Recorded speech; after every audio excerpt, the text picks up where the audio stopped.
We've established a partnership with ONPHA and the Cooperative Housing Federation to identify and deliver resources to strengthen the participation of nonprofits and co-ops in the affordable housing program.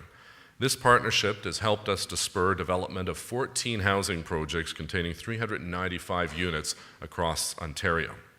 I'm pleased that here in my own hometown of Ottawa, nonprofit housing groups are using the affordable housing program to develop 9 housing projects providing 559 new units. And before I became housing minister, I enjoyed attending the groundbreaking ceremony for Somerset Gardens in downtown Ottawa. It's a great project where a charity, in this case the Multi-Faith Housing Initiative, is providing rental housing to low-income families with the help of $600,000 from our affordable housing program and a $300,000 capital investment from the City of Ottawa.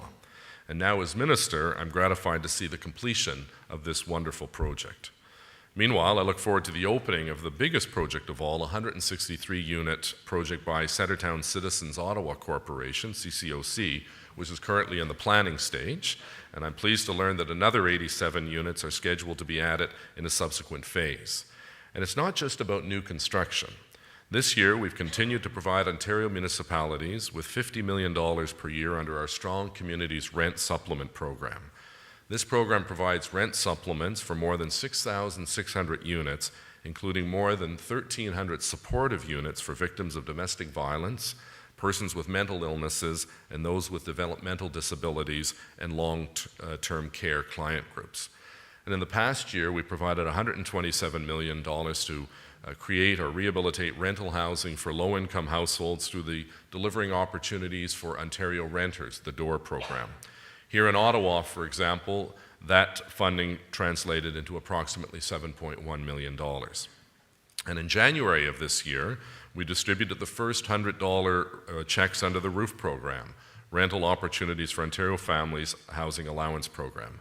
The program is now assisting over 27,000 low-income families struggling with housing affordability, and each family receives $1,200 a year. Just another way we're helping people through some difficult economic times. And I'm particularly proud of our support and our cooperation and consultative approach with our Aboriginal communities.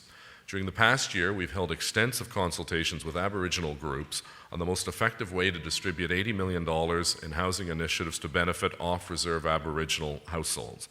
These consultations, led by Aboriginal peoples, are key to building a constructive, cooperative relationship that will work to sustain mutual respect with the shared goal of creating affordable housing opportunities and a better future for Aboriginal families and children. We are close to an agreement with Aboriginal groups in Toronto on funding for their housing initiatives. These things have taken longer than I would like, but the fact of the matter is we're very close to announcing that particular arrangement.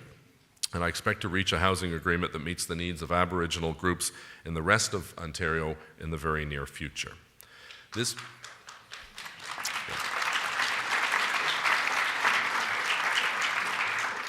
past year, we've added an additional $5 million to the Provincial Rent Bank, bringing the total to $23.8 million. The program continues to help vulnerable families with short-term rent arrears to stay in their homes rather than being evicted and forced into shelters. The program has prevented more than 14,300 evictions to date, which is good news indeed. And I know right here in Ottawa, the local rent bank has received over $2.3 million from the province, which has prevented over 1,300 people from being evicted since 2004. And down the road in Kingston, the rent bank has received more than $478,000 that has prevented almost 385 evictions. And in Peterborough, the rent bank has received more than $400,000 and it's prevented 433 evictions. This past summer, we announced the rent control guideline for 2009. It was calculated under the new Residential Tenancies Act, which improves rights and protections for tenants in Ontario and restores balance to the system. The new act ties the annual rate increase guideline to the Consumer Price Index. As a result, in 2009, tenants will benefit from the third lowest rent increase in guideline history at 1.8%. And one of our government's most important initiatives during the past year involved our poverty reduction strategy. Premier McGuinty has created the first ever cabinet committee of the Ontario government dedicated exclusively to relieving poverty in our province. And I know that on Sunday, you'll be hearing from my cabinet colleague, Deb Matthews, who is not only the Minister of Children and Youth Services, the Minister responsible for the status of women, but she's also the chair of the Poverty Reduction Committee. And I'm pleased that the Premier actually appointed me to the committee because of the importance that housing plays in our quest to reduce poverty. And I have to tell you, without breaching cabinet confidentiality, when the list of members of committees for cabinet are released after an election, there was literally a fight from ministers trying to get on the committee, because there was that much interest and passion felt around our cabinet table. And I was thinking back in the same room as we were having this debate in the cabinet room at Queen's Park, talking about how, I wanted to be on the committee and this minister felt it was important that she was on the committee. The previous government, A, would never have had a poverty reduction committee, and B, if they did, people would be fighting to get off the committee. So there's been a change in the mindset at Queen's Park, and it's something I'm very, very proud of. And this past summer, we held roundtable discussions with key stakeholder groups and launched a website for public review and feedback. We're working to develop a full poverty reduction strategy that will include clear targets to measuring poverty in the province, and most importantly of all, new initiatives to alleviate poverty across Ontario. I know there is much more work to do, and I look forward to continuing the great work we have to do together. We will do more, but I would be remiss if I didn't offer just a few comments on our federal neighbours. With the result of the federal election, now is the time for us to seize the moment. When I spoke to your annual conference last year, I emphasized in my remarks that Canada desperately needs a national housing framework. We need a sustainable, long-term approach to housing, and we desperately need the federal government to come on board. You may recall I mentioned that I felt the most important meeting of my first year as minister would be with my federal counterpart, Monty Solberg, to discuss the need for a sustainable, long-term approach to housing in the province of Ontario. Well, it's 1 year later, and I'm still waiting for our first formal federal, provincial, territorial meeting of housing ministers.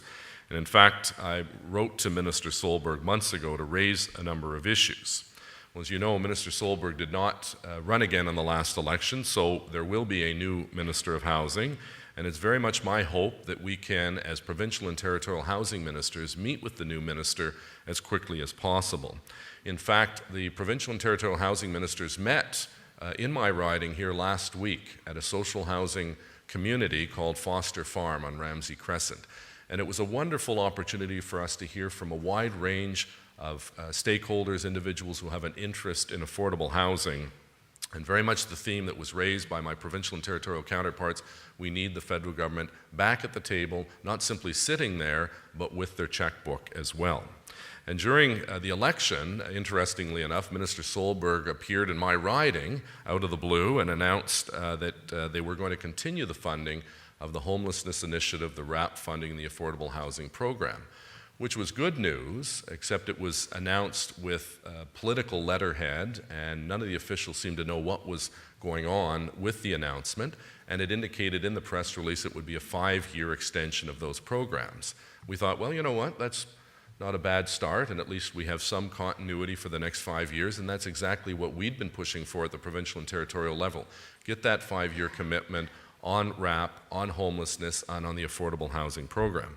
Well, the platform of the Conservative Party was released, and the 5 years was replaced by 2 years, and there was actually an asterisk in the costing document that indicated the money would come from existing fiscal framework. I don't know what that means, so we're going to have to obviously work with you, work with other housing providers, the ministers from the territories and the provinces, to make sure that we try to get this item on the agenda and get the follow-up on the 5-year extension.